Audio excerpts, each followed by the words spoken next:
Power ગ્રીડની 765 કેવી line મુદ્દે ખેડૂતોનો ભારે વિરોધ જોવા મળ્યો। 25 જેટલી પોલીસની ગાડીઓના કાફલા સાથે ટીમ પહોંચી હોવાની વાત છે। ખેડૂતો મોટી સંખ્યામાં એકઠા થઈને ઉગ્ર વિરોધ નોંધાવતા જોવા મળ્યા। ખાલી 382 રૂપિયા જે વળતર અમારું મંજૂર કર્યું છે એમાં જ ભેદભાવ રાખ્યો છે। અમારા સીમાડે સાપકડા ગામ છે, અહીંયા સીધું 959 વળતર કર્યું છે કે જ્યારે અમે અહીંયા રજૂઆત કરવા જઈ તો કંઈ હરખો જવાબ મળતો નથી। પૂરેપૂરું સંતોષકારક વળતર મળે તો જ પાવર ગ્રીડને કામ કરવા દેવાની ગણતરી છે, બાકી કામ કરવા દેવાનું થતું નથી। અત્યારે પાવર ગ્રીડ વાળા સર્વે કરી ગયા છે, અમારે ખેડૂતની કોઈ સહમતિ કે ખેડૂતને કોઈ પૂછ્યું નથી અને કોઈ સાચો જવાબ આપ્યો નથી। અને આ હાવ નજીવા જે 2011ની પ્રમાણનું જંત્રીના ભાવ પ્રમાણે અમને અત્યારે એવડાઈ કરી દેશે તો એ પ્રમાણે કેવી રીતે ચલાવી લેવાનું? પાવર ગ્રીડનો થાંભલો ખેડતી માટે એટલો બધો નુકસાનકારક છે કે ત્યાં કોઈ મજૂર કે ત્યાં કોઈ ભાગીદાર રહેવા માટે રાજી નથી હોતા અને જે લાઈન તાર નીકળે છે એનું બજાર કિંમતથી 6 ગણું વળતર ખેડૂતને ચૂકવવામાં આવે એવી અમારી માંગ છે। આખો વિડીયો જોતા પહેલા હજુ પણ અમારી ચેનલને સબસ્ક્રાઇબ નથી કરી તો યુટ્યુબ પર સબસ્ક્રાઇબ કરો અને ફેસબુક અને ઇન્સ્ટાગ્રામ પર ફોલો કરો।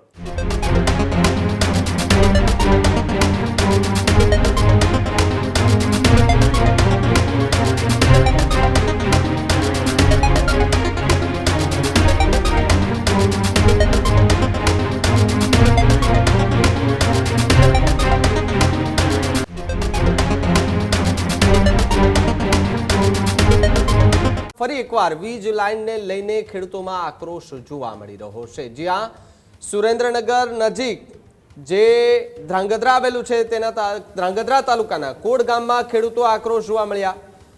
પાવર ગ્રીડની 765 કેવી લાઇન મુદ્દે ખેડૂતોનો ભારે વિરોધ જોવા મળ્યો। પૂરતું વળતર આપ્યા વગર કામ શરૂ કરવામાં આવ્યું હોવાનો દાવો કરાયો। પાવર ગ્રીડ કંપની એ પોલીસ બળ સાથે ખેતરોમાં પ્રવેશ કર્યાનો પણ આરોપ છે, એટલે કે આરોપી અધિકારીઓ સામે લગાવવામાં આવ્યો। 25 જેટલી પોલીસની ગાડીઓના કાફલા સાથે ટીમ પહોંચી હોવાની વાત છે। ખેતરોમાં ટાવરનું ફાઉન્ડેશનનું કામ પણ શરૂ કરવામાં આવ્યું છે। ખેડૂતો મોટી સંખ્યામાં એકઠા થઈને ઉગ્ર વિરોધ નોંધાવતા જોવા મળ્યા। હાલ ખેતરોમાં ઊભો પાક છે જે નુકસાન પામે તેવી શક્યતા છે તેવી વાત ખેડૂતોએ કરી। પાક બગડવાથી આર્થિક નુકસાન સહન કરવું પડશે તેવી પણ વાત ખેડૂતોએ કરી છે। પહેલા યોગ્ય વળતર આપો, ત્યારબાદ જે છે પહેલા યોગ્ય અને સંપૂર્ણ વળતર ચૂકવવામાં આવે, પછી જ ફાઉન્ડેશનની કામગીરી કરવામાં આવે, પછી જ વીજ લાઇન નાખવામાં આવે તેવી એક અપેક્ષા જે છે તે ખેડૂતો રાખતા જોવા મળ્યા। પરિસ્થિતિ તણાવપૂર્ણ બનતા પોલીસ દ્વારા સમજાવટ કરવામાં આવી, જ્યારે પોલીસ અને પ્રશાસન દ્વારા ખેડૂતોને શાંતિ રાખવા માટેની એક અપીલ પણ જે છે તે કરવામાં આવી હતી। એટલે કે પાક બગડવાની આર્થિક સ્થિતિને લઈને ખેડૂતો મોટી સંખ્યામાં એકત્ર થયા હતા। ખેડૂતોની મોટી સંખ્યા જોઈ પોલીસનો મોટો કાફલો જે છે તે ઘટના સ્થળે પહોંચ્યો છે।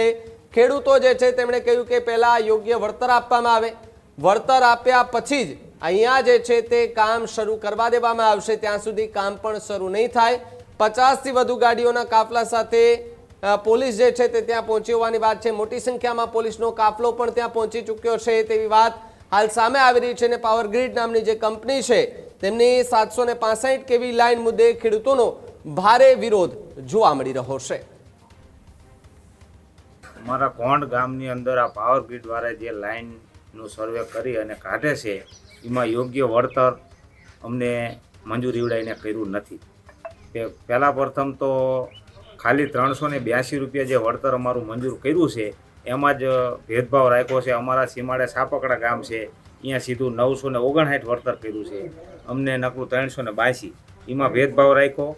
બીજા નંબરમાં કે જ્યારે અમે અહીંયા રજૂઆત કરવા જઈ તો કંઈ હરખો જવાબ મળતો નથી, એટલે અમે આજે કોંડ ગામના આખા ગામના જેટલા પાવર ગ્રીડની જે લાઈન નીકળે છે એ દરેક ખેડૂતો આજે મેં એકત્ર થઈ અને બધા એવું નક્કી કર્યું છે કે અમને પૂરેપૂરું સંતોષકારક વળતર મળે તો જ પાવર ગ્રીડને કામ કરવા દેવાની ગણતરી છે, બાકી કામ કરવા દેવાનું થતું નથી।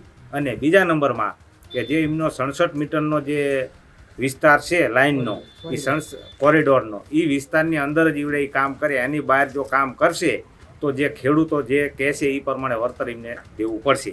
67 મીટર બહાર એવડે કામ કરી નહીં શકે અને અમે કરવા પણ નહીં થાય। પોઈન્ટ ઉપરથી પાવર ગ્રીડની 765 કેવીની જે લાઇન પસાર થઈ રહી છે એને યોગ્ય વળતરની જ અમારી સરકારશ્રી અને પ્રશાસન પાસે અમારે એની યોગ્ય વળતરની જ માંગ છે। અને જ્યાં પ્રશ્ન છે ત્યાં જ્યાં વળતર આપવામાં આવે છે એ વળતર તો ખેડૂત પાસે કાંઈ નથી. ક્યાંય પણ વળતર ચૂકવાય આના પાસે પાવર ગ્રીડનો થાંભલો ખેડતી માટે એટલો બધો નુકસાનકારક છે કે ત્યાં કોઈ મજૂર કે ત્યાં કોઈ ભાગીદાર રહેવા માટે રાજી નથી હોતા. અને એ આવનારી દરેક પેઢીને આજીવન તો અમને તો નડે જ છે, આવનારી પેઢીને દરેક પેઢીને નડવાનું છે. એટલે સરકાર શ્રી માટે અમારી એટલી જ અપીલ છે કે આના માટે જેટલું વળતર આ ખેડૂતને આપે એ સાવ ઓછું જ છે.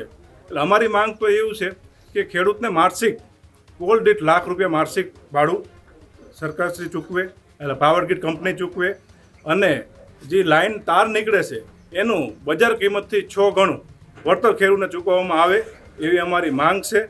અને એ અમારી માંગ સરકારશ્રી અને પ્રશાસનશ્રીને આનો જે હટ નિવાડો લાવે એવી અમારી અપેક્ષા છે. સુરેન્દ્રનગર જિલ્લાના ધાંગધ્રા તાલુકાના કોહેંડ ગામનો ખેડૂત, મારું નામ ઝાલા રાજેન્દ્રસિંહ છે.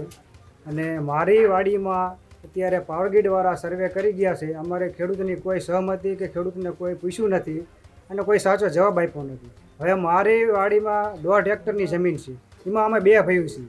હવે 2 ભાઈઓ 8 વીઘા જમીનમાં 4 વીઘા કોરિડોર આવે છે તારનો.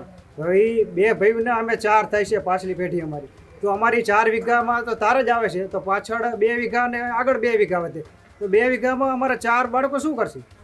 અને હાવ નજીવા જે 2011ની પ્રમાણનું જંત્રીના ભાવ પ્રમાણે અમને અત્યારે એવડાઈ કરી દેશે, તો એ પ્રમાણે કેવી રીતે ચલાવી લેવાનું? આજ વાઢિયા ગામમાં કચ્છમાં 28 રૂપિયા જંત્રી છે. અમારા ગામની વર્ષોથી 2011ની જંત્રી તમે ગણો તોય 82 રૂપિયા છે. તો અમને 382 અને એમને એક પુલ દીઠ 17 લાખ રૂપિયા કરી દીધા. તો અમારે આ 2 હેક્ટર વાળે ખેડૂતોને શું સમજવાનું? આ અન્યાય છે. આ સરકારને ઠેઠ આનું જવું પડે મેસેજ કે આ ખેડૂતો અત્યારે કેટલા પરેશાન છે આ લાઈનોથી. હજુ સુધી તમે અમારી ચેનલને સબસ્ક્રાઇબ નથી કરી તો અત્યારે જ ન્યૂઝરૂમ ગુજરાતને સબસ્ક્રાઇબ કરો, ફેસબુક અને ઇન્સ્ટાગ્રામ પર ફોલો કરો.